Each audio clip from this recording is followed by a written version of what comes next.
Hello everyone, this is Aditya and today we'll be solving this problem. So let's start with the video, but for that please do like, share, subscribe my channel and please support this video. Now let's start. So if you remember a mathematical formula that the limit as n tends towards infinity of the quantity 1 upon n times the quantity summation from k is equal to some phi of n to psi of n of the quantity f of k by n is equal to the integral from the limit as n tends towards infinity of the quantity phi of n divided by n to the quantity limit as n tends towards infinity of the quantity psi of n divided by n fx dx, right? So clearly we can see that we can make this in this form. So let's see. Okay, so let's bring n square common, right? Okay, so we have limit as n tends towards infinity 1 upon n square summation from k is equal to 1 to n modulus of n 1 minus k by n whole square, right? Okay, and since we can see that n is a positive value, so of course the modulus of n will become n, and since this summation is dependent upon k not on n, so we can clearly bring n outside, so we'll be getting n upon n square, that is 1 upon n, right? So it is clearly of this form where f of k upon n is equal to the quantity root 1 minus k by n whole square, right? Hence fx is equal to root 1 minus x square, right? Okay, so clearly from this we can say, now let's solve for psi of n, this limit.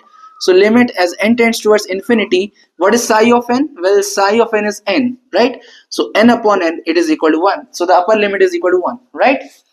And the lower limit as n tends towards infinity of the quantity phi of n divided by n, and since phi of n is equal to 1, so we have 1 upon n as n tends towards infinity, so it is equal to 0, right? It is approaching towards 0, right?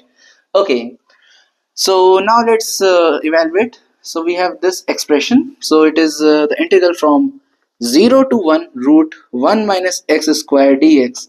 Now there are multiple methods which ever you want you can apply. So let's assume x is equal to sine theta, right? So we have so we have that dx is equal to sine cos theta d theta, right? Okay, so the limits will be from 0 to pi by 2 now. 0 to pi by 2 square root of 1 minus sine square, that is cos theta. It should be modulus of cos theta, but since the limit are from 0 to pi by 2, so it will be just cos theta times cos theta d theta, which is equal to 0 to pi by 2 cos square theta d theta, correct? Okay, so now you can apply the relation between beta and gamma function, that is beta of mn is equal to gamma of m times gamma of n gamma at m plus n, right? So we all know that beta of m comma n is equal to 2 times the integral 0 to pi by 2 sine 2 m minus 1 theta cos 2 n minus 1 theta d theta. So we all know this expression. So from this also we can evaluate this by substituting 2m minus 1 as 0 and 2n minus 1 as 2, right? So you first approach is this, or the second approach, we know that cos square theta, right? So we all know that cos 2 theta is equal to cos square theta minus 1. So we have cos square theta is equal to cos 2 theta plus 1 divided by 2, right? Okay, so we can just use this expression over here.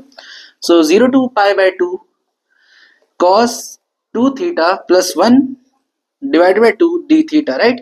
So we have 0 to pi by 2 cos 2 theta divided by 2 d theta plus the quantity 0 to pi by 2 of the quantity 1 by 2 d theta, right?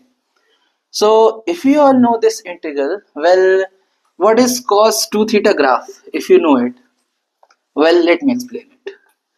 So cos goes like this, okay, right? So from 0, so let's draw for y is equal to cos 2 theta, right? So at pi by 2, this pi by 2, right?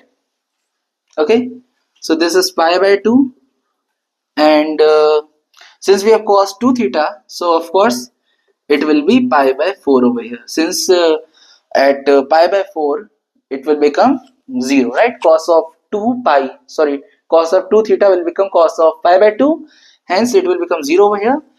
And over here this is pi by 2, right? Okay, and where is 0? Well, 0 is over here, right? 0 is over here because cos of 0 is equal to 1, correct? Hence we are calculating this region. So of course they both are symmetric, so this region will be equal to 0, or you can simply integrate it also, right? So we all know that the integral of cos theta is equal to sin theta, so we can clearly solve it, or we can easily solve it also. Cos 2 theta, it will become sin 2 theta divided by 4, because there is already 2 going from 0 to pi by 2, and simply it is equal to 0, right? So it is equal to pi by 4. So this is equal to pi by 4. So I hope that you enjoyed this video. If you did, then please do like, share, subscribe my channel, and please support studio. Bye bye, take care.